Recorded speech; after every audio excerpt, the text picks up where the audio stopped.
Nah, saudara, seperti yang pernah saya katakan, di mana-mana saudara, di seluruh dunia ini, manusia berdoa. Anda mau pergi ke pulau terpencil sekalipun, ke suku dan bangsa, atau budaya apapun, mereka punya budaya atau kebiasaan atau naluri untuk berdoa, saudara ya. Kenapa begitu? Karena doa adalah satu insting yang Tuhan sudah install di dalam diri manusia untuk dia terhubung dengan Tuhan. Memang gak selalu saudara setiap orang terhubung dengan Allah yang benar. Mereka mungkin terhubung atau mencari sesuatu yang lebih besar dari dirinya melalui kekuatan alam. Mereka berdoa kepada kekuatan alam, berdoa kepada dewa-dewi, berdoa kepada yang ancestor gitu ya, ke leluhur. Kemudian berdoa kepada hal-hal yang lain saudara. Tapi itu hasrat yang Tuhan sudah taruh dalam diri manusia. Nah, Tuhan gak akan pernah memberikan hasrat itu dalam diri manusia kalau Tuhan gak mau dengar suara kita, doa kita saudara. Kalau Tuhan katakan, aduh saya gak mau, bosan dengerin orang-orang berdoa. Tuhan gak akan tahu, gak akan install hasrat untuk mencari dia dalam diri manusia. Karena Tuhan ingin mendengar suara kita, ingin mendengar doa kita, dia taruh itu dalam diri masing-masing sekalipun mereka belum mengenal Tuhan, saudara. Kenapa? Karena Tuhan ingin dengar doa-doa Anda dan Tuhan ingin Anda berdoa, saudara. Amin.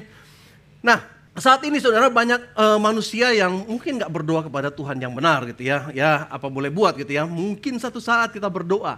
Kita akan pergi ke sana menyampaikan tentang Tuhan yang benar. Dan mereka menaruh pengharapan mereka kepada Allah yang hidup saudara. Tapi bagi orang percaya kita tahu bahwa kita berdoa kepada Allah yang hidup. Kita berdoa kepada pencipta kita. Allah Yehova Jireh. Kita berdoa kepada Tuhan yang menyediakan segala kebutuhan kita. Kepada Bapa kita yang di sorga. Amin. Kita berdoa kepada dia saudara. Nah, orang percaya saudara, doanya itu sebenarnya sangat simple gitu ya. Doa itu adalah bukan suatu hafalan yang panjang saudara. Bukan kita mesti hafal satu syair yang panjang. Bukan seperti itu saudara. Doa orang percaya itu suatu hubungan yang murni. Percakapan yang murni yang lahir dari hati. Bahkan anak kecil pun bisa untuk berdoa saudara ya. Yang susah itu orang gede saudara ya. Orang gede itu terlalu overthinking gitu ya. Mau ngomong apa ya kalau berdoa? Kalau udah mau suruh pimpin doa udah langsung kaku. Udah gak tahu mau ngomong apa. Bagaimana cara berdoa? Berapa lama mesti berdoa? Jenis-jenis doa itu seperti apa aja? Jurus-jurus supaya Tuhan dengar itu seperti apa? Apa mesti bergetar soalnya Bapa di surga. Terima kasih untuk saat ini. Enggak saudara. Kita nggak bisa menakut-nakuti Tuhan dengan suara kita. Nah, doa itu akan seakan-akan menjadi sesuatu yang rumit. Tapi campaign ini kita akan belajar saudara bagaimana melihat doa itu dengan penuh percaya diri. Berdoa dengan percaya diri, berdoa dengan penuh iman, berdoa dengan penuh kuasa saudara. Amin. Nah, setelah doa puasa 40 hari ini, saya berharap kita semua melihat terobosan-terobosan dalam kehidupan pribadi kita. Kita melihat terobosan dalam kesehatan Anda, terobosan dalam pekerjaan Anda, terobosan dalam finansial keuangan Anda, terobosan di dalam rumah tangga Anda, sekolah Anda, dan masa depan kita saudara. Itu yang kita harapkan selama 40 hari doa dan puasa ini. Jadi jangan cuma sekedar melakukan program ini, tapi harapkan sesuatu saudara. Amin. Nah, coba toel kiri kanan dan katakan harapkan sesuatu. 40 hari lagi akan ada banyak kesaksian yang akan kita dengar di tempat ini. Haleluya. Nah, hari ini kita akan bahas mengenai tujuan dari doa. Mengapa doa itu penting bagi Tuhan? Dan mengapa kita harus berdoa, saudara? Ingat saudara, doa itu adalah idenya Tuhan. Ya. Doa itu sesuatu yang Tuhan mulai, saudara. Bukan kita yang mulai, tapi Tuhan yang mulai, Tuhan yang taruh. Kalau Tuhan males dengar doa-doa kita, dia nggak akan suruh kita berdoa. Di dalam Alkitab ada banyak sekali ayat firman Tuhan yang Tuhan katakan, sampai sekarang kalian belum berdoa. Mintalah maka engkau akan menerima, carilah engkau akan mendapat. Berkali-kali dalam firman Tuhan, Tuhan suruh berdoa. Kenapa? Karena Tuhan ingin saudara, kita berdoa dan terhubung dengan dia. Nah, faktanya Tuhan selalu ingin, karena dia mengasihi kita, dia mengasihi dan dia sangat ingin mendengar setiap detail kehidupan Anda, saudara. Nggak ada satupun yang terlalu besar yang merepotkan Tuhan. Atau terlalu kecil yang nggak terlalu penting bagi Tuhan.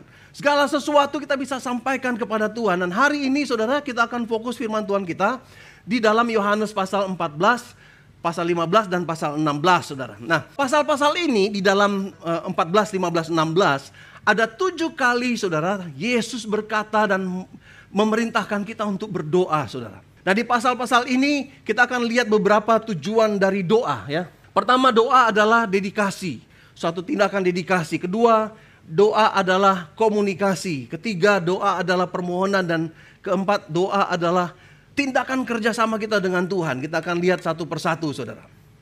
Nah mari kita lihat pertama saudara, doa adalah dedikasi. Nah doa adalah ungkapan bahwa kita bergantung kepada Tuhan saudara. Waktu kita berdoa, kita katakan kepada Tuhan, Tuhan aku mengandalkan Engkau, Tuhan aku berharap kepada jawaban doamu Tuhan.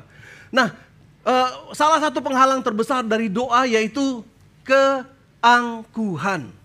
Kita menganggap nggak perlulah repotin Tuhan, saya bisa kok. Saya bisa kerjakan ini. Manusia modern saudara menjadi sangat-sangat independen saudara. Dan beranggapan bahwa mereka mampu menyelesaikan setiap masalah kehidupan mereka. Jadi mereka merasa nggak membutuhkan pertolongan Tuhan. Sejak Adam dan Hawa saudara ya, kita terpisah dari Tuhan dan mengandalkan kekuatan dan hikmat kita sendiri saudara. Kita berpikir ngapain doa, ini masalah kecil kok. Saya bisa atasi sendiri. Tapi saudara, apakah Anda yakin Anda bisa selesaikan sendiri setiap masalah? Seringkali kita overestimate kemampuan kita. Kalau mau jujur, ada banyak anak-anak Tuhan dimanapun mereka berada. Di tempat ini pun ada banyak anak Tuhan yang terjebak dengan banyak kesulitan dan masalah karena keangkuhan ini saudara. Contohnya gitu ya, contohnya. Seorang cowok suka sama Mei-Mei misalnya. Kalau ada yang nama Mei-Mei di sini atau dipanggil Mei-Mei, mohon maaf.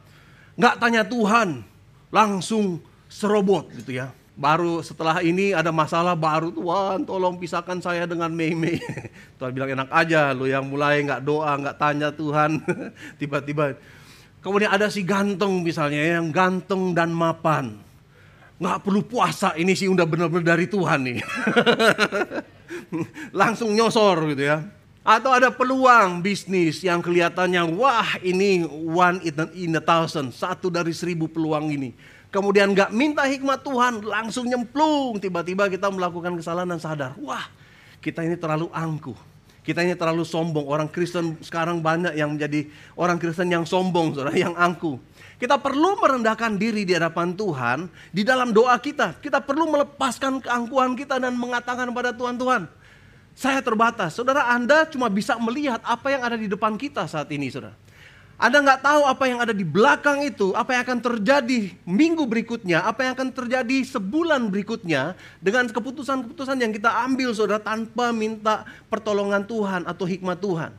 Anda bisa katakan kepada Tuhan, Tuhan tolong Tuhan, saya ini bodoh dan terbatas, saya butuh pertolongan Tuhan, saya butuh hikmat Tuhan. Saya cuma bisa melihat apa yang ada di dalam kertas ini Tuhan.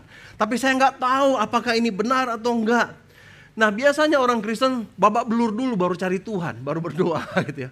Udah mentok sana mentok sini, baru cari Tuhan. Tuhan tolong Tuhan, lepaskan saya dari masalah-masalah ini. Saya mau ajak kita buka sama-sama di dalam Yohanes. Yohanes pasal 15 ayat 5, di situ ada satu firman Tuhan yang luar biasa. Yohanes 15 ayat 5 sampai 7 ya, saya akan bacakan. Akulah pokok anggur dan kamulah ranting-rantingnya. Barang siapa tinggal di dalam aku dan aku di dalam dia, ia berbuah banyak. Sebab di luar aku kamu tidak dapat berbuat apa-apa. Barang siapa tidak tinggal di dalam aku, ia dibuang keluar seperti ranting dan menjadi kering. Kemudian dikumpulkan orang dan dicampakkan ke dalam api lalu dibakar. Jikalau kamu tinggal di dalam aku dan firmanku tinggal di dalam kamu, mintalah apa saja yang kamu kehendaki dan kamu akan menerimanya. Tuhan katakan gitu ya di dalam ayat yang kelima, sebab di luar aku kamu tidak dapat berbuat apa-apa. Kita harus tinggal di dalam Tuhan, kita harus berdedikasi di dalam Tuhan. Kemudian kita minta apa saja kata firman Tuhan, kamu akan menerima. Jika kamu tinggal di dalam aku dan firmanku tinggal di dalam kamu, minta apa saja yang kamu kehendaki dan kamu akan menerimanya. Ini saudara seperti Tuhan kasih debit card saudara kepada Anda. Kasih sama pin-pinnya saudara. Anda dikasih satu kartu ATM sama PIN-nya pakai aja gitu. Nah, beberapa 2 bulan yang lalu kira-kira ya, setelah Natal, Matthew bangkrut. Uang di banknya tinggal 30.000 kalau nggak salah ingat gitu ya. Saya tahu duitnya udah habis gitu, karena waktu Natal dia beliin hadiah buat ponakan-ponakannya, dia beli ini, beli itu gitu ya. Nah dia buat saya tahu dia bangkrut gitu ya. Kemudian saudara, waktu itu kita ingat kita pergi ke ke Aeon gitu ya, ke supermarket. Kemudian waktu sampai di Aeon, saya capek sekali waktu itu saudara, capek. Jadi saya bilang ke Joel sama Matthew, Matt, Jos, ini duitnya, ATM-nya, kamu udah tahu kartunya, nomor ATM-nya mereka udah hafal semua, nomor PIN kartu ATM, debit card saya, bilang, nih beli aja, apa aja yang kalian mau. Kesalahan saya. Pas pulang ada daging, coklat, kemudian keju, kemudian macam-macam gitu ya di situ gitu ya, macam-macam.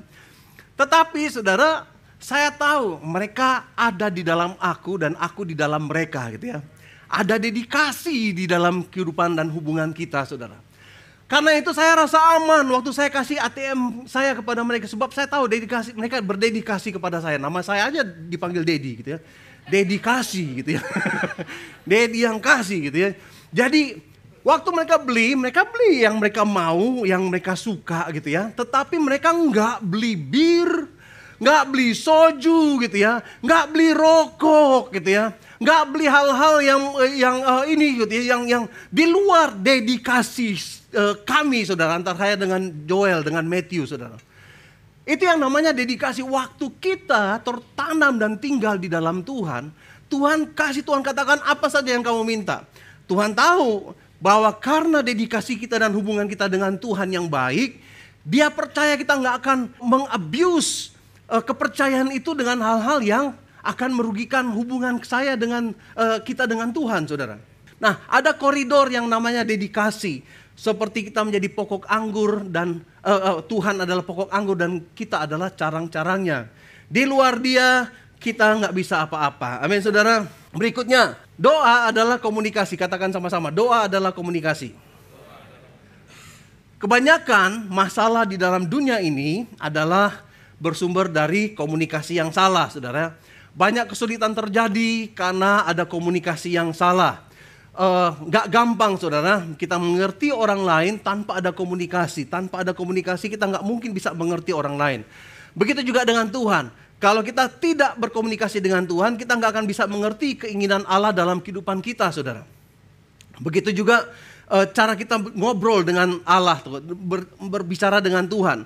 Cara kita bercakap-cakap dengan orang lain juga berbeda-beda, tergantung, saudara. Kalau saya baru kenal dengan satu orang dan saya tahu dia lebih tua dari saya akan ngobrol dengan bersikap sopan. Saya akan coba sampaikan dengan hati-hati, karena itulah budaya timur gitu ya. Kita coba berkomunikasi. Tergantung dari kedekatan kita dengan mereka, itulah bentuk komunikasi kita, saudara.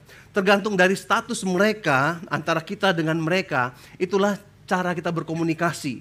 Nah, dalam hubungan kita dengan Tuhan, Yesus sudah memberikan landasan kepada kita untuk berkomunikasi dengan Tuhan, saudara. Supaya lebih jelas, mari kita lihat ayat ini, saudara. Aku tidak menyebut kamu lagi hamba, sebab hamba tidak tahu apa yang diperbuat oleh tuannya. Tetapi aku menyebut kamu, apa saudara? Sahabat. Karena aku telah memberitahukan kepada kamu segala sesuatu yang telah kudengar dari Bapa-Ku.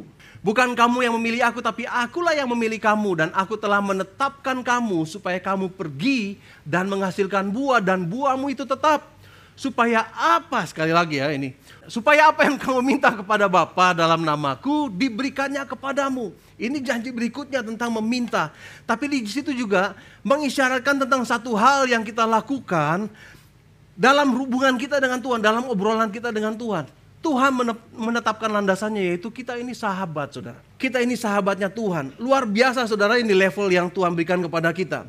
Kamu levelnya bukan hamba lagi, kata firman Tuhan. Tetapi levelnya kita adalah level sahabat Tuhan. Karena Tuhan sudah memberi segala hikmat kepada kita. Roh Kudus sudah ditaruh di dalam hati kita untuk menyelami rahasia-rahasia kebenaran firman Tuhan, saudara. Yesus berkata, supaya apa yang kamu minta kepadaku dan kepada Bapa dalam namaku diberikannya kepadamu. Amin, saudara. Pencipta alam semesta memperlakukan kita bukan seperti budak, seperti hamba dan tuan, tetapi memperlakukan kita seperti sahabat. Di dalam hubungan ini Anda nggak punya lagi, saudara, birokrasi untuk datang kepada Tuhan. Anda nggak perlu lagi punya perantara untuk bisa langsung kepada sumber segala hal, saudara. Anda bisa langsung terhubung kepada Tuhan sebab Tuhan katakan, aku sahabatmu. Nggak perlu lewat pastor tolong berdoa kepada Tuhan, kasih tahu Tuhan bahwa saya seperti ini, seperti itu. Nggak ada, saudara, nggak ada jenjang, saudara, nggak ada perantara. Anda bisa doa langsung ke telinga Sang Pencipta alam semesta, saudara. Itu hubungan kita, itu komunikasi kita, saudara. Itu doa, saudara. Kita lihat berikutnya, saudara ya. Doa adalah permohonan. Iya, Filipi pasal 4 ayat 6-7. Janganlah hendaknya kamu khawatir tentang apapun juga, tetapi nyatakanlah dalam segala hal keinginanmu kepada Allah dalam doa dan permohonan dengan ucapan syukur. Damai sejahtera Allah yang melampaui segala akal akan memelihara hatimu, kata firman Tuhan.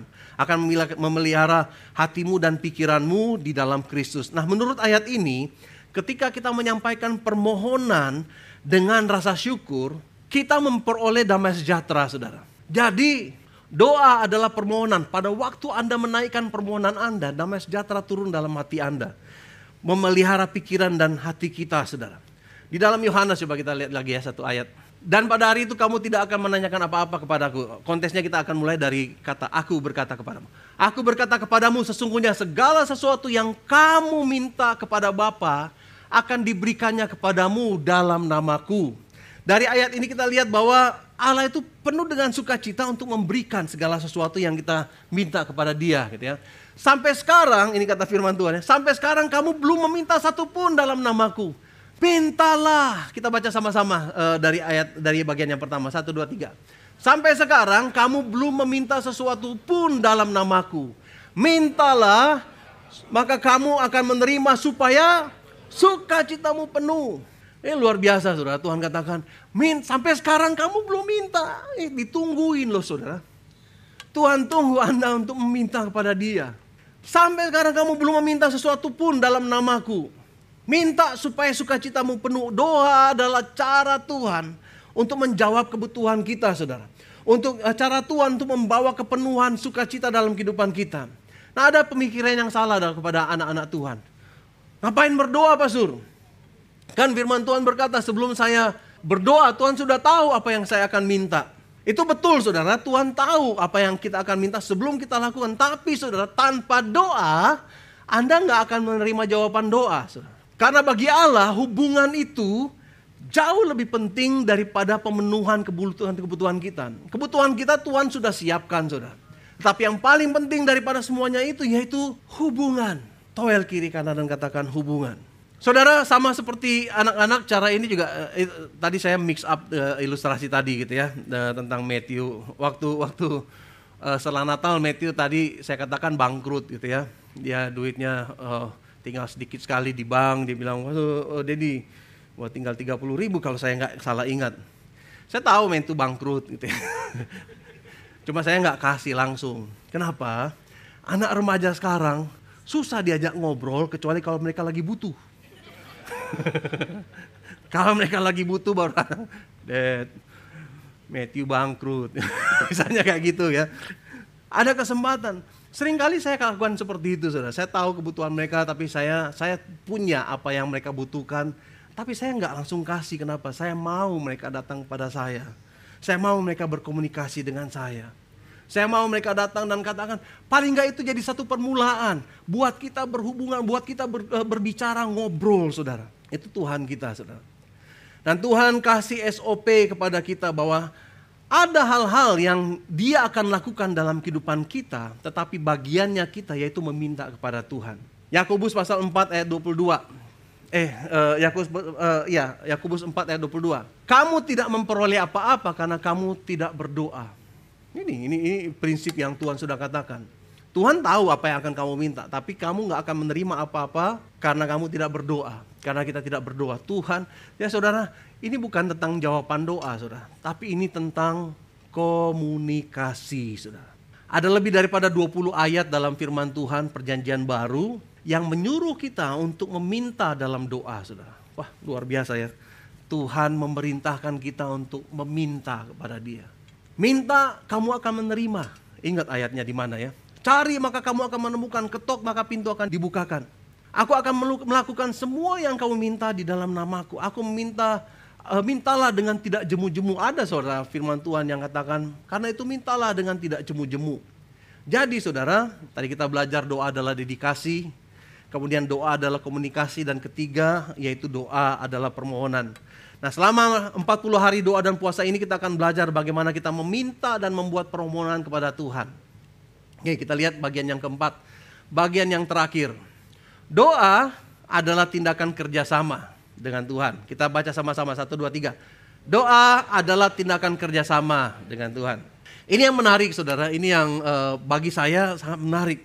Tuhan mau kerjasama dengan kita.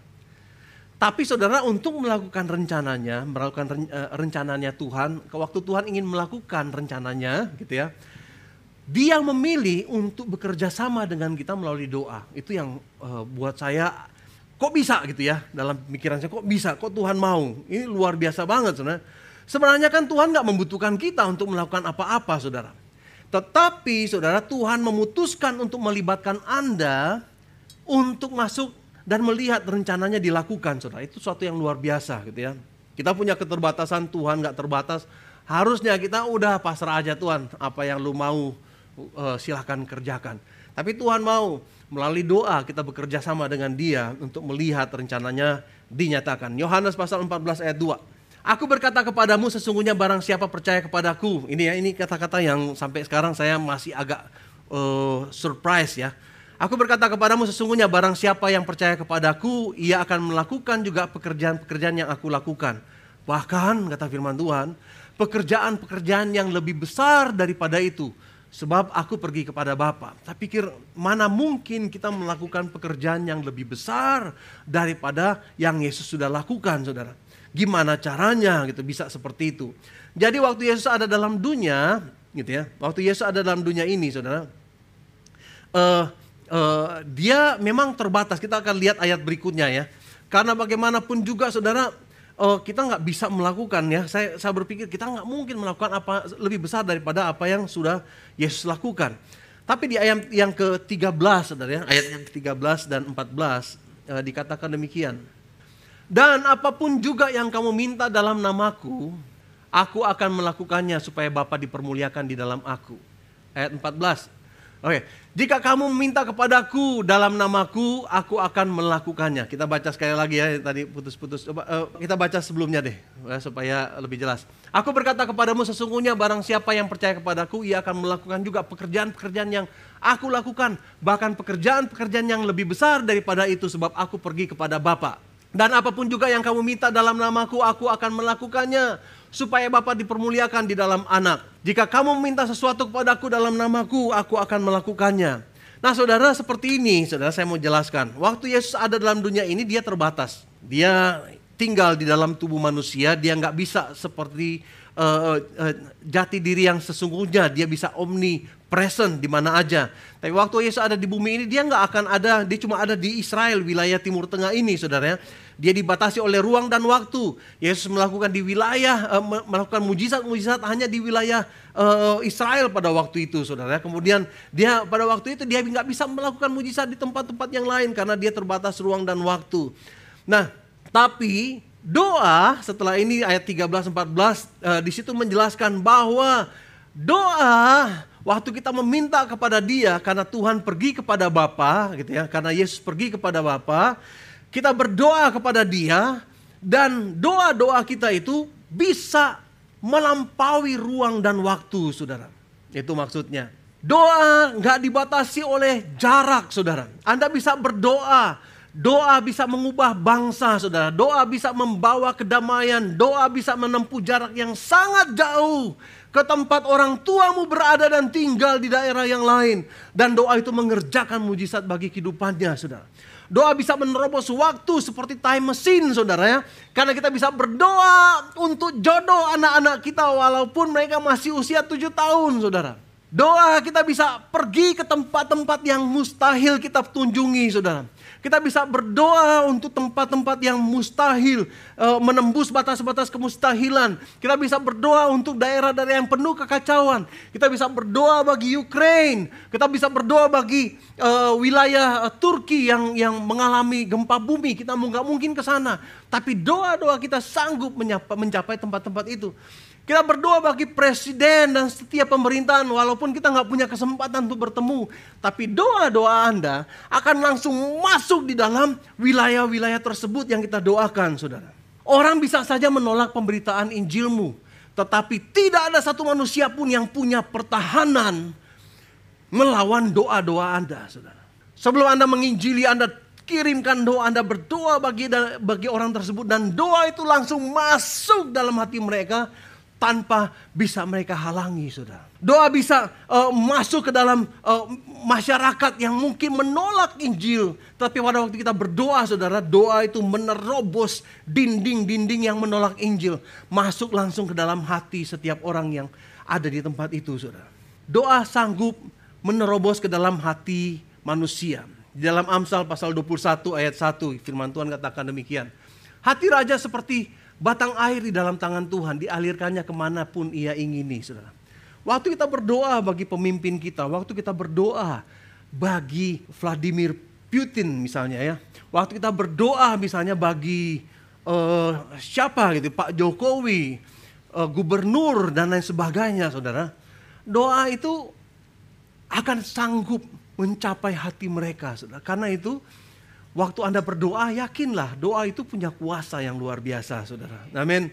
Dari ayat ini kita tahu bahwa Allah sanggup mengubah alur sejarah, saudara. Dari ayat ini kita tahu bahwa Allah sanggup mengubah cerita kehidupan seseorang melalui doa-doa kita, saudara. Kita tahu dari ayat ini bahwa Tuhan sanggup mengubah cerita kehidupanmu. Mengubah cerita keluargamu, mengubah cerita masa depanmu, mengubah cerita karirmu, saudara. Karena doa itu punya kekuatan yang luar biasa. Amin. 7 kali dalam firman Tuhan, Yohanes 14, 15, 16, Yesus menyuruh murid-muridnya berdoa dan meminta kepadanya. Yesus berkata, minta, maka aku akan menjawab. Jika kamu meminta, aku akan melakukan bagianku. Bagian Anda yaitu meminta, bagiannya Tuhan yaitu menjawab doa. Doa adalah cara Tuhan berpartner dengan anak-anaknya. Cara Tuhan melakukan kehendaknya. Saya percaya firman Tuhan yang akan disampaikan selama 40 hari doa dan puasa ini akan mengubah kehidupan Anda, saudara. Amin. Seri khotbah kita ini akan membawa Anda kepada suatu dimensi iman yang berbeda. Iman yang penuh keberanian, yang terhubung dengan sumber kuasa. Dengan tools, saudara, dan akses yang luar biasa ini, doa-doa kita, puasa kita mencapai tahta Tuhan. Dan kita melihat suasana sorga turun dalam kehidupan saudara dan saya. Selama seri khotbah ini, saudara, saya mengajak Anda semua, baik yang ada di tempat ini maupun yang mengikuti secara online, saudara, untuk terlibat bersama-sama secara gereja maupun secara pribadi demi pribadi. Untuk menyentuh sorga, saudara, dengan doa dan puasa kita. Dan melalui doa dan puasa ini saya percaya, saudara, akan ada terobosan. Anda akan melihat terobosan dalam kehidupanmu. Anda akan melihat jawaban doa. Anda akan melihat mujizat terjadi dalam kehidupanmu selama 40 hari doa dan puasa ini. Anda akan bertumbuh secara spiritual. Anda akan penuh dengan pengharapan dalam kehidupanmu. Saya percaya, saudara. Masalahnya sekarang, saudara, kebanyakan orang percaya ke gereja itu, saudara, sebulan sekali atau sebulan 2 kali, saudara. Nggak heran kalau imannya nggak bertumbuh. Nggak heran kalau mereka nggak mengalami terobosan. Gimana mau mengalami kuasa Tuhan tanpa ada usaha untuk bertumbuh, saudara? Gimana mengalami breakthrough dalam kehidupan kalau kita nggak ngapa-ngapain? Gimana kita bisa mengalami kemenangan tanpa mau susah, saudara? Saudara, saya mau ajak kita semua sepanjang 7 minggu ini, saudara, ya. Mulai besok tanggal 13 ya, mulai 13 sekarang 12, mulai 13 Maret Jangan bolong-bolong saudara datang ke gereja, amin. Ikut di dalam small group yang ada, terlibat dalam small group yang ada. Ikuti setiap program yang diadakan saudara. Paling tidak selama 1,5 bulan ini saudara, komitmen. Coba colek kiri dan kanan, katakan komitmen. Bagi Anda yang beribadah online, colek diri sendiri dan katakan komitmen. Nah saudara, setiap hari selama 40 hari doa dan puasa ini, kita akan mendapatkan bahan-bahan renungan yang akan kita kirim ke dalam WhatsApp Anda, yang Anda bisa jadikan bahan renungan. Renungan ini diambil dari khotbah-khotbah yang dilakukan di mimbar ini setiap minggu. Kemudian setiap pagi renungkan firman Tuhan yang disampaikan, yang ada di dalam renungan harian ini. Dan bagi Anda yang belum ada di dalam WhatsApp Galilea, Anda bisa mengisi respon card yang ada di depan kursi Anda. Isi di situ nama Anda, katakan bahwa Anda ingin mengikuti doa dan puasa. Anda masukkan nama dan nomor WhatsApp Anda. Kalau Anda belum bagian di dalam small group, tuliskan juga di situ di respon card bahwa saya butuh small group nih. Nanti gereja akan menghubungi Anda sesegera mungkin, dan mungkin Anda bisa kita akan suggest untuk Anda bisa terlibat dalam small group yang mana yang kira-kira Anda bisa coba gitu ya. Itu setiap hari, setiap minggu kita akan mulai dalam pertemuan-pertemuan small group. Anda yang belum memiliki small group, setelah makan siang ini ketemu dengan kami di tempat ini, kita akan mengadakan small group. Jadi Anda yang hari biasanya nggak bisa, waktunya susah, bisa lakukan setiap hari Minggu setelah ibadah jam 12. Ada pemimpinnya yaitu Pastor Jason dan Pastor Edward yang akan memimpin di dalam small group. Dan juga ada beberapa small group yang dilakukan oleh ini secara online gitu ya. Dan ini ada 20 small group yang saat ini sudah siap, sudah ready, sudah beraktivitas. Jadi saya ajak Anda untuk misalnya terlibat di dalam small group ini saudara. Ada kira-kira 20-an saudara ya. Yang paling dekat dengan Anda cari tahu yang mana yang paling dekat. Ini ada, perhatikan kalau namanya nama-nama feminim kemungkinan itu cewek semua gitu ya. Jadi yang cowok-cowok hati-hati. Kemudian saudara, kalau ada yang nggak cocok, misalnya saya nggak terlalu kenal dengan pemimpin, bikin small group sendiri saudara. Bikin small group sendiri. Oke, selama campaign ini challenge saya kepada Anda. Selama campaign ini, buat daftar imanmu. Daftar hal-hal dalam kehidupanmu yang membutuhkan breakthrough. Tulis di situ. Dan waktu Anda tulis daftar yang dimana Anda membutuhkan breakthrough, membutuhkan terobosan dalam kehidupanmu, tulis, tapi jangan tulis terlalu general. Tulis secara spesifik, semakin detail, semakin bisa kita tahu bahwa kita sudah dijawab oleh Tuhan. Jika Anda ada hal-hal yang Anda pikir, wah ini saya butuh bagi kepada teman-teman yang lain, bagikan pokok-pokok doa itu kepada teman-teman di small group. Kalau Anda punya rasa aman yang cukup, saya nggak apa-apa, saya butuh didoakan karena ini sangat penting bagi kehidupan saya. Bagikan itu di dalam pokok doa di dalam gereja, dan seluruh gereja akan berdoa bagi Anda, saudara. Pokoknya bersama-sama saudara selama 40 hari doa dan puasa ini, kita akan menggoncang alam rohani kita dengan doa dan puasa kita. Minta, kata firman Tuhan, kamu akan menerima. Haleluya. Dan semua berkat-berkat yang tertahan dalam kehidupanmu, semua jawaban doa yang nyangkut, semua terobosan yang mampet saat ini akan terbuka selama 40 hari doa dan puasa ini, saudara. Amin. Dalam nama Tuhan Yesus Kristus, kita sama-sama akan melihat apa yang akan Tuhan kerjakan dalam kehidupan kita.